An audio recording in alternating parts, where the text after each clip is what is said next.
Okay. So we're going to do, like I said, the secrets of the chuppah. So we're up to now the ring ceremony. That's one of the, everyone knows that's the kiddushin. It's called the betrothal ceremony. It's the ring ceremony. And we're going to show you that in the ring ceremony, there are many secrets to life, to a good marriage, and also many mystical secrets involved in this ring ceremony. So we all know the ring ceremony. Everybody does it under the chuppah. The groom takes a ring and he places it on the right index finger of the bride. Okay, that's where he places on the right index finger, this finger over here. They ask why this finger.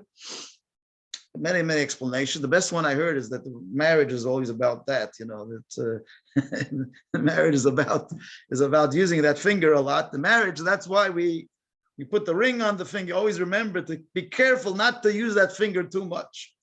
But the way the marriage is done is that the ring is placed on the right index finger of the bride, and while the groom, as the groom is placing it onto the bride's finger, he says what I call 9 magical words in Hebrew. He says 9 magical, and that after he says those 9 words, they are betrothed to each other. That's right away at that point in time. They become dedicated to each other and forbidden on the rest of the world. Okay, so the main thrust of marriage happens in that split second when he says those 9 words and places the ring. So we're going to talk a little bit about the meaning of this ring ceremony. So when he places, what does he say? What are the words that he uses? He uses 9 magical words, and those are in Hebrew. It's Harei at mekudeshet li. You are betrothed to me. Betabad zo, with this ring. Kedat Moshe v'Yisrael, according to the traditions of Moses and Israel. Okay, according to the Jewish tradition, that's basically what it is. So we're basically telling you that the groom tells the bride, you are betrothed to me with this ring, according to the laws of Moses and Israel. So if you think about what is it really? What is it really? What is he really saying to her? And let's just first to talk a little bit about what's the idea. You are betrothed to me. The word in Hebrew that's used is kiddushin. Hareat mikudeshet li. The word mikudeshet is a strange word to be used for marriage, because the word that's used for marriage here is the word kadosh, which means holy. You are holy to me. Okay, so that's what we're saying when you say, are you betrothed to me? In the real Hebrew, the word is kadosh. We all know that kadosh is one of the biggest words in the Hebrew, in the religious dictionary. We have the prayers are filled with the word kadosh. The angels all day are screaming, shouting out to God, kadosh, kadosh, kadosh, holy, holy, holy. You know, a whole prayer, you always speak about holiness. Nobody knows what this word means. Where else do we have the word kadosh? We have it in the Kaddish. Every day we say to sanctify our parents, our grandparents, or sibling, or whoever we're saying Kaddish for, a child, the Tagadach, right? We say Kaddish. Kaddish is a prayer of holy. You say, sanctified and glorified are you, O God, in the Kaddish. So again, it's holy, the Beit HaMikdash. The holiest place in the world, the sanctuary in Jerusalem, the holy temple. What is it called? Beit HaMikdash, the house of holiness. So where does holiness come into marriage? Why are we throwing in the word, you are holy to me? Like, marriage is holy? Marriage is an act of a physical act of 2 people coming together. But as we learned in the previous classes, obviously marriage is a spiritual activity too. It's not just the body's meeting, but it's also the soul's meeting. So there is some holiness involved. Well, why would that be the word actually that's used? And the explanation is that the word kadosh, even though it's used primarily for holiness, for spirituality, the actual definition of the word means special. The word kadosh means dedicated, designated. You're special to me. So the word kadosh, when the angels are saying to God, kadosh, kadosh, you're holy, holy, I mean, they're in love with God. So they're saying, God, you're our holiness. You're our one and only. You are dedicated. You are special. You are different. You are our one and only. We are dedicated to you and to no one else. So really, what is happening here is an act of dedication, an act of exclusivity. That when the groom places the ring on the bride's finger, they have become exclusive to each other. Kadosh means they become the one and only, because that's the word Kedusha means. It means special, removed, designated, separate from everyone else. And yes, last week we were talking about, why does the bride walk around 7 times around the groom? Again, it's the same theme. The bride there is saying to the groom, let's create sacred space that no one else can come into that space.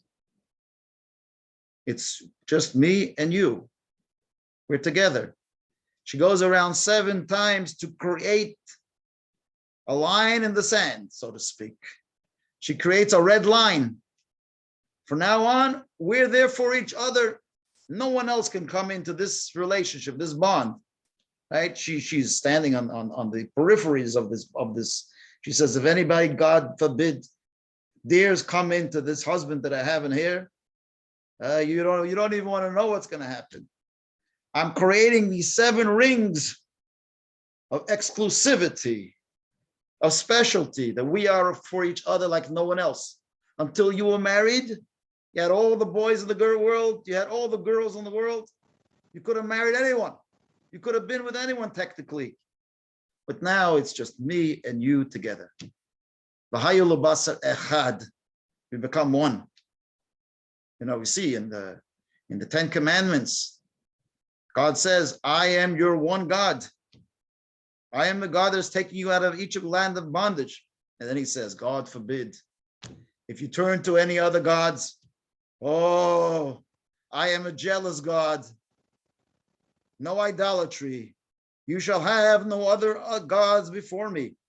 God did the same thing when he married us at Mount Sinai. He created the lines in the sand. He created those 7 circuits that the bride makes at every wedding.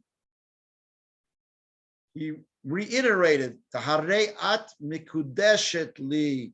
You are my one and only. And it's very important. Marriage is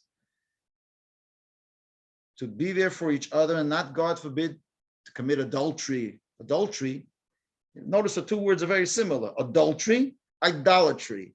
How do you like that? They almost sound the same, because really they are the same. It's a break of trust. It's a break of faith in each other. Most people, they're not so worried about adultery per se. They're worried about my heart. You broke my heart, because we promised ourselves to each other, right? It's more the emotional side of it. You walked out of the line in the sand. And so this is one of the keys to marriage, is that the husband tells the wife with his words. He uses his words to say, I love you and no one else. I love you exclusively. And people don't realize how important. This is one of the foundations of marriage. It's for a husband to tell the wife, for the wife to tell the husband on a regular and ongoing basis, to give each other words of affirmation, to reaffirm the marriage. Now, so there was a guy that said, why should I tell you I love you? I told you I love you on the day we got married. And if anything changes, I'll let you know. No, that's not the way it goes. We all have a love tank, as they call it. And that love tank must be filled up with words. And the words, I can't tell you how important it is. And that secret to a good marriage is actually in the chuppah. The chuppah is shouting out loud to us. Husbands and wives, you must use your words to tell each other, you are betrothed to me according to the laws of Moses. You are my one and only. And you have to say it again and again and again to affirm it and reaffirm it. So words can make a marriage or break a marriage. And the chuppah ceremony is telling us, use your words to strengthen the marriage. There are many men and also some women that are like, they have a hard time saying these things. They have a hard time, they don't talk a lot. Some people are quiet people. I always tell people to come to counseling, can't be quiet in a marriage. In certain areas, you should be quiet. But to say and repeat, I love you again and again, and to tell them, compliment each other, and to say how much you care for each other, very, very important. Some people need it. They crave for it. They need to hear from their one and only in their life that they are the center of their life. And just because you said it under the chuppah doesn't mean it shouldn't be repeated again. So like I said, we need to affirm with the words, that line in the sand, to let our spouse know regularly that we care for them, we love them, and we're crazy about them, and we are in love with them, and that we like the way they look, we care for them, to say nice things every day. A lot of times I have couples coming and I say, train yourself every day to say 1, 2, 3 nice things, compliments. I mean, some people, they're like robots. They compliment like robots. Dinner is served. They say, oh, great dinner. We're not talking about that. You have to give a specific compliment. Oh, those potatoes that you made, what was it? Like rosemary in it. Oh, yeah, it was something special. Appreciate that. Appreciate the way you spend the whole day preparing something like this, whatever. Compliments have to be also known how to give, because if you give just benign compliments, they're not compliments. They're just like, because the counselor said to give compliments, you give compliments. It has to be something that you thought about, and something that you digested and come up with something nice. This is key. This is key to good marriage. Like I said, the key to it is actually in the chuppah itself. The chuppah says that the husband must tell his wife a compliment. He must tell her, he must reiterate words of love and affirmation. And it's not just under the chuppah. Every day you have to get remarried. It's not only with the husband and wife, it's all your relationships with parents and children, and it's with friends, with all relationships you need to have. Many people they have a problem with prayer. They say prayer, the way prayer is structured, they find it's almost like an ego trip of God.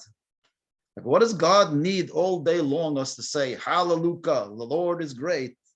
Thank God for this and thank God for that. And God, you make the stars in the sky and the earth and the heavens and the rain and the sun and the moon and the snow and the.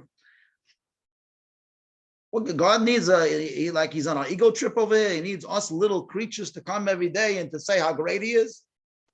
He has a confidence problem. Hashem he needs an ego boost every day. He needs like all the little creatures coming and saying, the Lord is great, the Lord is great, right? People have a problem with that, but I explain. You're missing the point of prayer. Prayer is not about, prayer is a relationship. Part of a relationship is to say nice things to each other about each other. That's what a human relationship is about. God chooses to enter into a relationship with us. In a relationship, you need your love tank to be filled up, and then you reciprocate in love. So God says nice things about us in the Bible, the Torah, about the Jewish people, about humanity. He says nice things. And he also wants us to reciprocate and to say nice things about him. He doesn't need the ego boost. And in marriage also, it's not that we need ego. We need affirmation. Affirmation means you need to say, yes, I'm in this. I'm crazy about you. I love you. I think, God, you're wonderful. You're my creator. Without you, what do I do every day? I need you for faith, and I need you for trust, and I need you for help me out every day. And I think God, you're great. But it's not because God needs the ego boost. That's the dynamics of a healthy relationship, is that two people that are in a relationship, they complement each other. So God says, I choose. If you look at the prayer, it says, Haboche b'shirei zimra. It says God chooses to hear nice things about himself. Not that he needs it. He chooses to enter in a human-like relationship with us. He wants us to say nice things about him, and he does nice things to us. And it has to reciprocate. So now you can get over the prayers and get back to the davening, because you understand now that it's a marriage to God. So we need to give it fuel the relationship. But getting back to the chuppah, so the groom says to the bride, you are designated for me, you are special to me, I love you. That's the words of the chuppah. And like we said, this has to be said again and again in many different ways, in complimenting and in thanksgiving and showing gratefulness, in many ways. Words of affirmation that needs to be said to each other. And under the chuppah, as we said, you make the line in the sand. You can say nice things, and then sometimes you can say bad words to each other, and that's equally bad, right? It's as good as good words. Sometimes you could say something. Sometimes you don't even have to say words. The Torah says, "Kiba apam hargu ish." With your nose, you can kill a person. You turn your nose the wrong way to someone, and they get your facial expression, and you can kill a person. Right?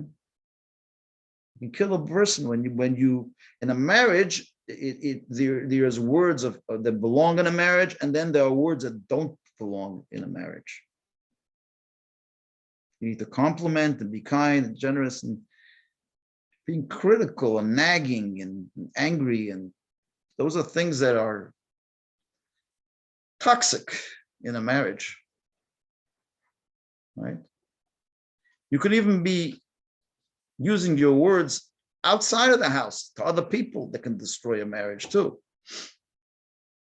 I was once online in Sobeys, shopping for food before Shabbos, and there was a lady in front of me, and she, it happens sometimes, she was putting in her credit card, and it kept on being declined. And you see, she's getting embarrassed. She tries one card, another card. And I can see she's turning red in her face. I'm standing behind her, and the cash register person is looking at her. Oh, what's happening, lady? So she doesn't know what to say or how to say it. So she said, "Oh, my husband, he never pays his bills on time. So I have problems with my credit card always." And I thought to myself for a moment, lady, what are you letting me know? She turned to me and to the cash, like, what are you letting us know your problems at home? Like, I mean, who are you faithful to? Who are your allegiances to? To your husband? Or to these total strangers here who will never see you again in your life? And you're trying to, like, because you're a little embarrassed at the moment, you have to take your husband down and put him in the mud. At that moment, I saw that you could be unfaithful with words, not just in the house, right? Amongst other people, in front of it. You could like, put it in, walking out of the circle of marriage. That's what it is. You can't walk out of that circle. You have a certain trust, you have a certain bond, you have a certain dedication. That's what marriage is about. That other people come second. Your first allegiance is your spouse. Yeah. Now, many cases, in fact, even People used to come to the Rebbe and say, like, they have the issues with their spouse, but they feel the kids come. They also have to take care of the kids, and they have to take care of their work. What should they do first? They can't do all three things. It's like a three-ring circus. So the Rebbe used to tell them the first thing is your spouse. Before your kids, sure, before the work. First thing is your spouse. It says if you take care of your spouse, you have a happy house, then the issues with the kids will be resolved, and the issues and the work issues will also be resolved. That's the number one thing, the number one promise. To be one. And that comes before anything else. So here we have it. We have the concept of one of the secrets of the Chuppah. Chuppah teaches us that we need to use our words in marriage over and over again. And words, I learned the hard way, words is not only in speaking, right? You have to sometimes use your words in writing too. Right? Sometimes you're not in such good terms. Sometimes a nice little card or something like that can be helpful too in a marriage, especially when you give a gift. So you give a little card in tandem with the gift. So for a birthday, or your wife has a birthday, let's say, you have to make sure to buy a card. It wasn't my kind of thing when I got married. I never knew what cards were and why people like cards. I used to think, what are these mushy cards in the store? Like, I love you, you love, all these things. I couldn't even look at them. They were like so foreign to me. But I learned the hard way, maybe. I learned that cards are important too. The cards are important. But I always buy a card, and I run to the store over here. If I shop at Drug Mart or whatever, right? Buy a card. And one time I run in there, and there's another guy there. We're both there for the wife birthday, or it was I think it was anniversary. So we're both trying to get a card. This guy, I said, "Oh, you're in the same position here. We both have to buy cards." So he says, "Oh, Rabbi, you also buy cards?" Yeah, I say, "Yeah." So I said, "I want to tell you something about cards. I learned over the 30 years of marriage that." I said, I used to think the funny cards are good. The funny cards are not good. So they're not interested in jokes. Okay, it's better to buy the mushy ones. The ones that are full of a lot of verbiage and all of that. And if you listen to me, buy those cards. I said, he said, Rabbi, how do you know this stuff? I said, trust me, I've been married for a while. And buy those cards. And not only that, I said, you have to show that you read this. And that you chose the card. It's not just you picking out some nice colored card. No, you read all the words. So what you should do is take a pen and underline some words in the card to show that those words are your words. Like the Chuppah, it's your words. You're saying it. They're your words. So underline some words and put some smileys and add some faces, whatever on the side, right? Show that you're taking ownership. It's not the card that's coming from what do you call it? What's the name of the card company? Yeah, tell me the card company. Hallmark. Hallmark. It's not Hallmark. It's not Hallmark's words or the copywriter that they've hired to write for them. No, it's your words. So you have to take those words and buy them, make them yours, transform them into your words, and then. So words reach the heart, whether they are in words or they could also be in writing. Also, those are very, very important. And like I said, the Chuppah is the key over here. And then we have the second aspect over here. So what do? You take a ring. And the sages say that the ring is supposed to be round. It's supposed to be a round ring. When you use your words, but also there has to be a round ring. And they always ask the chassan two questions. Is it your ring? It has to be his ring that he's giving to the bride. So they always ask, did you buy the ring yourself? And they ask the witnesses if it has value. So you see two keys of what under the chuppah, 2 keys of what a good gift is. It has to be valuable, it has to have value, and it has to be yours. You can't just give your Bobby's ring or your mother's ring and use the same ring again at the chuppah. No, it has to be something that you bought with your money. It's your possession, right? And you're giving it over to the. So why is that? Because when you give a gift, the ring, the first gift is the ring at the wedding, and it has to be a gift that. What is a gift? The greatness of a gift, and how does it make a person builds the love? Every time you look at the gift, you see the person that gave it to you. So you look at your finger, you see your husband or wife, whatever it is, right? In that ring, in that gift that they gave you. Now, the famous story of the 2 ladies who were flying on the plane, and the one lady can't help but overlook the other lady is wearing this big, massive diamond on her ring. She asks her, "Where did you get this ring?" She said, "Oh, you never heard of this ring? How should I hear of this ring?" She says, "This is the famous ring, one of the world's most famous rings." She says, "Yeah, you're wearing one of. What's the name? What's the name of the ring?" She says, "You never heard of it? It's the famous Plotkin Ring." Oh, the famous Plotkin Ring. Ooh, wow. That's incredible. By the way, the story is told with Plotkins. That's why I'm using it. I think it's Plotnik. The famous Plotkin Ring. She said, "But do you know what?" The lady that was wearing the ring said to the other lady that was watching her and oohing and eyeing on the ring. She says, "Don't be so jealous. Because together with the famous Plotkin Ring, the big famous Plotkin Ring, comes the famous Plotkin curse." Oh, she asks, "What's the curse?" "Curse Mr. Plotkin." Anyways, that's just a joke. Who's the curse? Mr. Plotkin, my husband, right? Okay. Anyways, okay. All right. So why? So in other words, the famous Plotkin ring. The ring reminds you of the giver always. So every time you look at a gift, you remind yourself the person that gave you the ring. So one of the important things of a marriage is giving gifts to each other on a regular basis. And that way there's a connection that's made between the husband and wife. So like I said, the chuppah is a guide to life.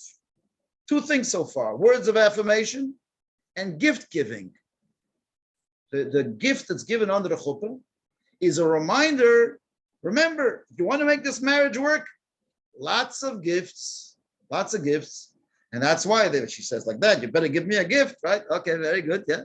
So this is one of the keys to a successful marriage, is to make sure to have lots of gifts. Because like I said, the gift is constantly showing us the owner of the gift.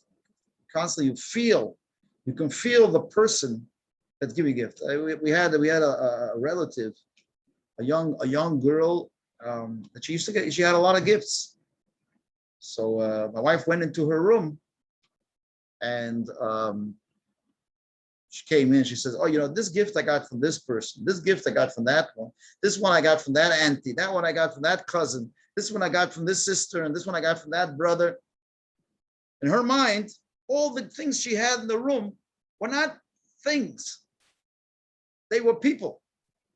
The people that gave the gifts, they put their soul into the gift. It says God gave us the gift called the Torah. And the first word of the 10 Commandments is Anochi. And the word Anochi, we say, is an abbreviation, is an acrostic. It happens to be actually the first word of the 10 Commandments, not Ani. I am your God. Not Ani is the Hebrew word for it. Anochi is an Egyptian word. Why do we use an Egyptian word, the first word of the 10 Commandments? So the Talmud says it's an acrostic. Anon nafshik savas Yehovas. God says, I place my soul in the writing of the Torah. God gives us a gift, the Torah. Why does he give us that gift? Obviously, for the knowledge that's in the Torah. It's a wise book, a great way of life. It tells us how to conduct our life. There's lots of good things about the Torah. But there's another part of it. Every time you open up the Torah, you feel the giver of the Torah. You remind yourself of the one that gave you this gift. God gave us a gift of the Torah. And every time we open the Torah, we remind ourselves of our lover, of God. As remember we said before, we're in a relationship with God. So whenever we learn a little bit of the Torah, which is a gift from God, we internalize it and we say, this is God's wisdom. So thank you, God, for this beautiful gift. And you feel that way connected to the giver of the gift. So gifts has an amazing thing. We said a lot of things about a gift. A gift has to be yours. You have to put your imprint in the gift.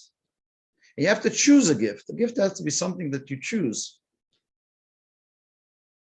It's not something you just pull off the shelf and give it. No. Like we say, the person has to see there's something that you deliberated over.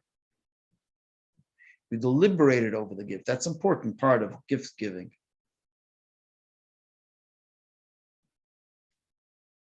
There was one time, there was a fellow in New York, a rabbi, he just moved to Italy. The Lubavitcher Rebbe sent shluchim to faraway countries. And he was one of the first in the early 60s. He went out to Italy, and it was far from the United States of America. He listened to the Rebbe, and he went there to open up Chabad in Milan, Italy, and it's a big place. It's a very famous Chabad center now. But then he was one of the first Chabad rabbis that went out. And when he was going back, the Rebbe said to him, "No, you're going back home?" He says, "You go back home."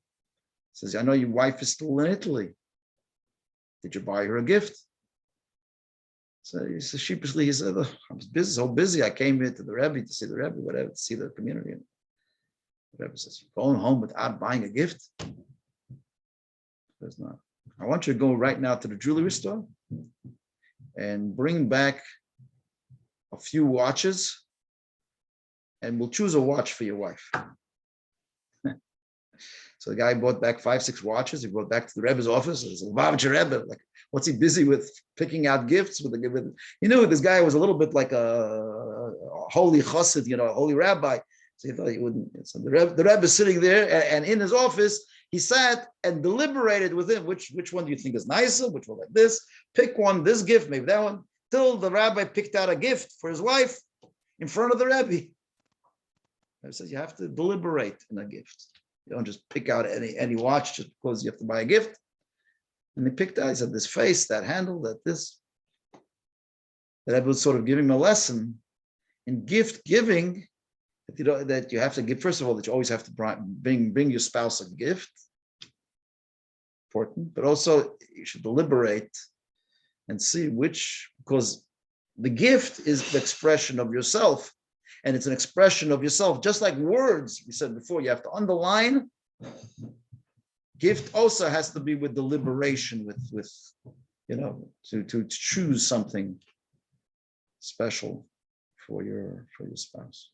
So the chuppah is mind blowing of how the chuppah has in it the keys to a happy marriage. You want to know how to be happily married? All you have to do is pay attention to what went on in the chuppah.